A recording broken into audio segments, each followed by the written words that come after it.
हर इंसान के अंदर एक खुद का जानवर पनपता है। बस फर्क इतना होता है कि कुछ उसे समय पर बाहर निकालते हैं और कुछ बेवजह निकालते हैं हेल्प्स। आज की कहानी में इन्हीं इंसानी जज्बात और दुनियावी डर के बीच के अंतर को हमें समझाएगी। बेथ नाम की औरत जो बेहद ही डरी और सहमी सी जंगल में इधर उधर भटक रही है। ऐसा लग रहा है मानो किसी भयानक चीज को उसने बहुत ही करीब से देख लिया हो। यहाँ हम बेथ के सिर पर बाल भी नहीं देखते हैं कि तभी उसकी आंख खुल गई और पता चला कि ये सब एक भयानक सपना था जो कि वो खुद देख रही थी। दरअसल बेथ अपने पति हेनरी के साथ अमेरिका के जंगलों में कुछ समय बिताने के लिए आई है, क्योंकि उसने अभी अभी कैंसर पर जीत हासिल की है, यानी कि वो अब कैंसर से मुक्त हो गई है। इसीलिए अब ये दोनों थोड़ा समय साथ बिताने यहाँ आए हैं। आसान भाषा में कहें तो ये एक तरह से जीत का जश्न मनाने आए हैं। तो देखते हैं कि आखिर ये सफर इनका कहाँ तक चलता है। क्या सच में हर जीत के बाद जश्न जरूरी होता है? सुबह होती है। हेनरी अपने आगे के प्लान के बारे में सोच रहा है। उन्हें आज जंगल के बीच में जाना है और वहीं कैंपिंग करनी है। हेनरी मैप में देखकर दो रास्तों का जिक्र करता है, एक जो इन्हें आसानी से इनकी मंजिल तक पहुंचा देगा,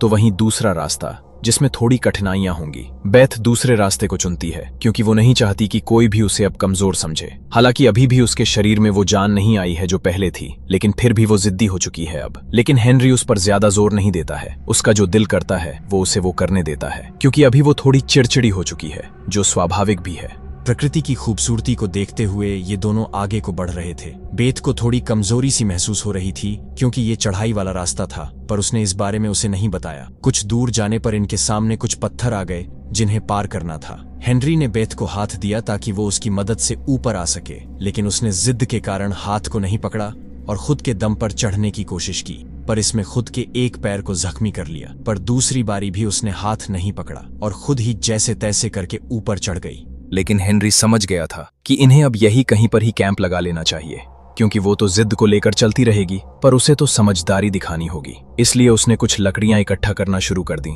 ताकि आग जला सके। तो वहीं बेथ अपने जख्म को साफ करने पास में ही बह रही छोटी नदी के किनारे चली गई, वो भी अकेले। पर जब उसने पानी उठाया तो उसमें कुछ खून के अवशेष देख वो बहुत ही ज्यादा डर गई। तभी उसकी नजर नदी के दूसरे छोर पर पड़ी तो देखा कि वहां पर एक भालू पड़ा हुआ है, पर कुछ ज्यादा ही अजीब हालत थी उसकी। इसलिए बेथ ने हेनरी को आवाज लगाई और उसकी हालत को दिखाया। दरअसल किसी ने उसे मारकर उसकी खाल को उतार लिया था। हेनरी का कहना था कि यह जरूर किसी शिकारी का काम होगा, क्योंकि यहाँ पर तो कोई भी आ सकता है, पर रेंजर्स को इस पर ध्यान देना चाहिए। ऐसे जानवरों को इतनी बुरी तरह दर्द देकर मारकर क्या मिल जाएगा उन्हें। खैर, कुछ देर इसी टॉपिक पर बात चली, लेकिन फिर इन्होंने इसे इग्नोर कर अपने डिस्कशन पर ध्यान देना शुरू कर दिया। हेनरी ने कैंप को बना दिया और आसपास थोड़ी सजावट भी कर दी थी ताकि बेथ को अच्छा लगे। रात में इन्होंने आग जलाई और फिर हेनरी ने उसे उसके हॉस्पिटल का बैंड दिया, जिसे पहनकर उसने अपने अतीत के कुछ मुश्किल दिन बिताए थे। पर अब समय आ गया है कि वो उसे आग में फेंक कर एक नए दौर की शुरुआत करे। इसीलिए बेथ तैयार नहीं थी। वो रोने लगी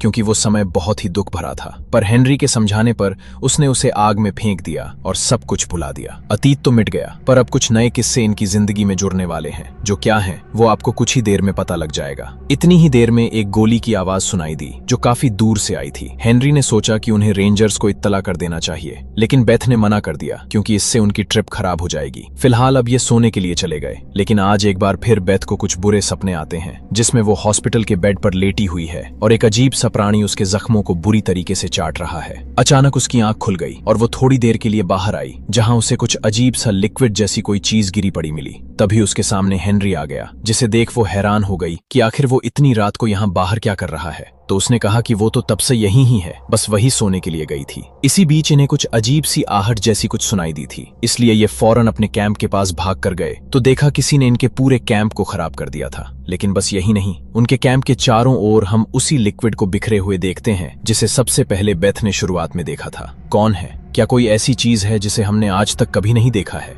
या फिर कोई शिकारी है जो इनके साथ सिर्फ मस्ती कर रहा है? खैर, ये तो हमें आगे ही पता चलेगा, बस अंत तक बने रहिए। फिलहाल अब ये दोनों ही वहां से निकलते हैं, क्योंकि इनके पास अब न ही कुछ खाने को बचा न ही पीने को। ऊपर से इनके फोन्स, रेडियो, मैप्स सब कुछ खराब हो गया या फिर टूट गया है, यानी कि इन्हें बस खुद के अंदाजे से ही आगे की ओर बढ़ना होगा। लेकिन ध्यान रहे, ये जंगल बेहद ही घना है। बस एक गलत कदम और सब कुछ शुरू से शुरू करना पड़ सकता है। दोनों ने भागना शुरू किया क्योंकि अभी तो यही बस कर सकते हैं, लेकिन तभी इनके सामने एक अजीब सा काला धुआं आ गया, जिसने मानो बेथ को अपने आगोश में ले लिया। वो उसे देखती ही रह गई, पर हेनरी उसे फौरन लेकर दूर भागा और दोनों जाकर एक पेड़ के तने के पीछे छुप गए और वहीं पूरी रात गुजारी। उजाला हुआ तो इन्होंने सबसे पहले पानी पिया, पर इस बीच बेथ को फिर कुछ दिखाई दिया और इस बारी तो हमने साफ साफ देखा कि वो किसी चीज के वश में आ चुकी थी। लेकिन एक बार फिर से हेनरी ने उसे आवाज लगाई क्योंकि उसका पैर एक ट्रैप में फंस चुका था। इसलिए वो उसके पास भागते हुए गई और फौरन उस ट्रैप को हटाया, लेकिन घाव ज्यादा हो चुका है, इसलिए अब वो सही से चल नहीं पा रहा है। तो उसने फैसला किया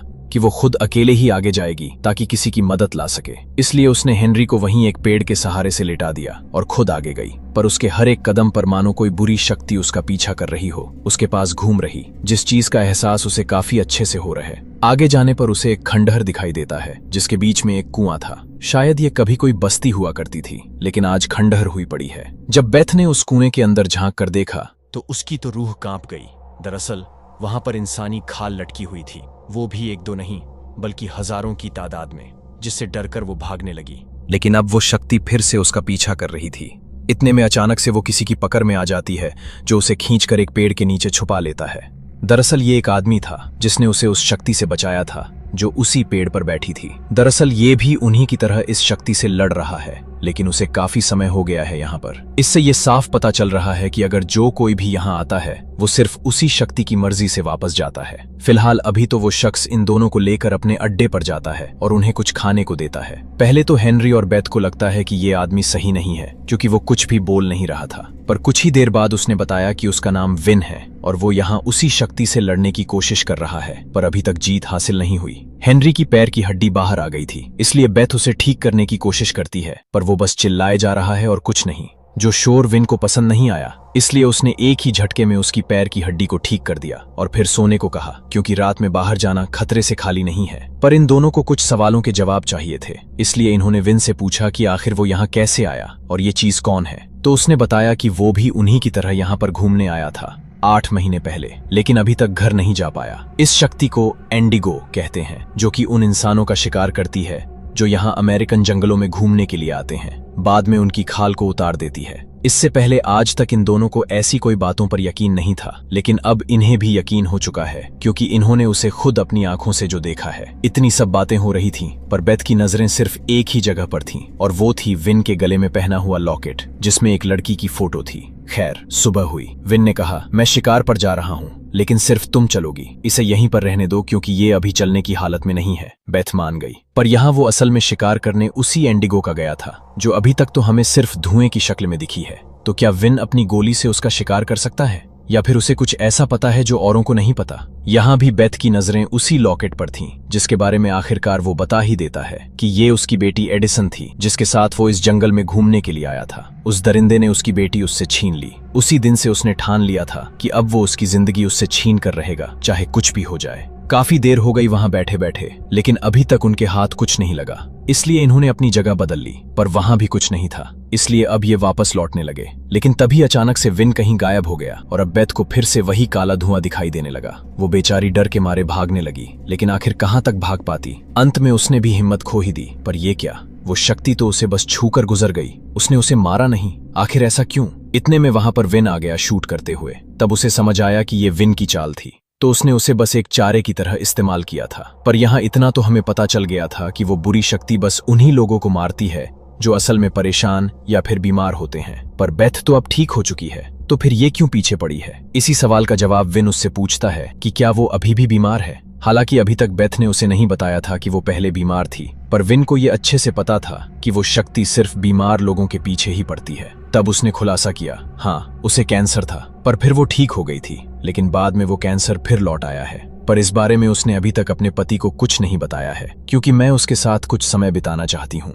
तो यहाँ हमें असली राज पता चला कि इसी वजह से वो शक्ति बेथ के पीछे है, क्योंकि वो बीमार है। सब लोगों के सो जाने के बाद बेथ ने उस गुफा का थोड़ा मुआयना किया, जिसमें उसे एक बंकर जैसा कुछ मिला। जिसके अंदर वो गई तो वहां उसकी आंखें फटी की फटी रह गईं। वहां असल में उन लोगों की लाशें थीं जो कि बच गए थे, लेकिन बाद में विन ने उसे अपने मतलब के लिए इस्तेमाल किया ताकि वो किसी भी तरह करके उस एंटिटी को खत्म कर सके। और अब वो इन दोनों के साथ भी ऐसा ही करने वाला है। तभी विन जाग जाता है और बेथ को पकड़ लेता है। तब बेथ कहती है कि वो हत्यारा है। उसने अपनी बेटी का बदला लेने के लिए उन मासूम लोगों को भी मार दिया जो उसके पास मदद की गुहार लेकर आए थे। पर अब वो हेनरी को ले जाने वाला था क्योंकि उसका कहना है कि वो तो मरने ही वाला है। इससे बेहतर है कि उसकी कुर्बानी किसी के काम आ जाए। लेकिन बेथ उसे ऐसा करने से मना करती है और कहती है वो चाहे तो उसे ले जा सकता है। वैसे भी वो एंटिटी शायद उससे कुछ चाहती है, तो ऐसे में उसे ज्यादा समय मिलेगा उसका शिकार करने का। उसने बड़ी मिन्नतें की, तब जाकर आखिर में विन मान गया और फिर उसे लेकर बाहर आया। तब बेथ ने पूछा कि आखिर उसे क्या करना होगा,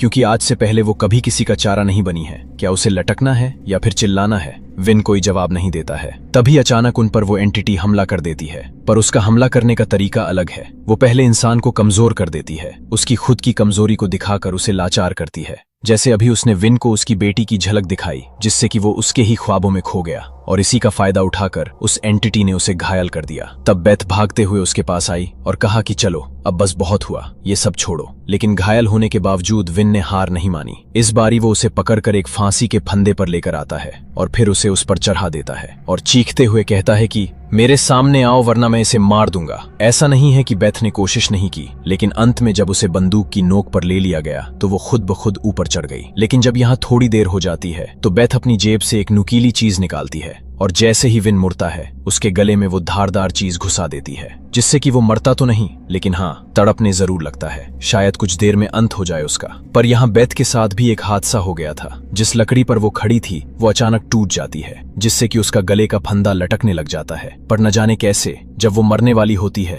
तभी वो रस्सी टूट गई, जिससे कि वो नीचे गिर गई और बच गई। जिसके बाद उसने भागना शुरू कर दिया, पर जाने अनजाने में वो फिर से उसी खंडहर में पहुंच गई जहां उसे इस बारी विन की खाल दिखी, यानी कि वो भी अब उस शक्ति का शिकार हो चुका है। लेकिन तभी बेथ के साथ कुछ अजीब होता है। वो मानो किसी दूसरी दुनिया में ही पहुंच गई। दरअसल उस एंटिटी ने अब उसे पूरी तरह से अपने वश में ले लिया था। जब उसकी आंख खुली तो उसने खुद को एक पत्थर पर लेटा पाया, जिस पर कुछ आकृतियां नहीं बनी हुई थी, जिसे देखकर ये प्रतीत हो रहा था कि ये वही जगह है जहां पर वो लोग खुशी खुशी खुद को इस एंटिटी के हवाले कर देते हैं। लेकिन वो लोग कौन होंगे, ये सिर्फ ये एंटिटी ही चूज करती है। जैसे कि उसने बेथ को चूज किया क्योंकि उसका दिल साफ था। भले ही वो बीमार थी, लेकिन उसने कभी किसी के लिए बुरा नहीं सोचा। शायद इसीलिए वो अभी जिंदा है। पर बलि देने के लिए वो तैयार नहीं है, इसलिए वो भागने लगी। पर हर बारी वो वहीं लौट कर आ जाया करती। इसलिए इस बारी उसने विन की कही बात याद करी कि जब ये एंटिटी फिजिकल फॉर्म में होती है तो हम उसे खत्म कर सकते हैं। इसलिए इस बारी जब वो उसके करीब आई तो उसने चाकू से उस पर वार किया,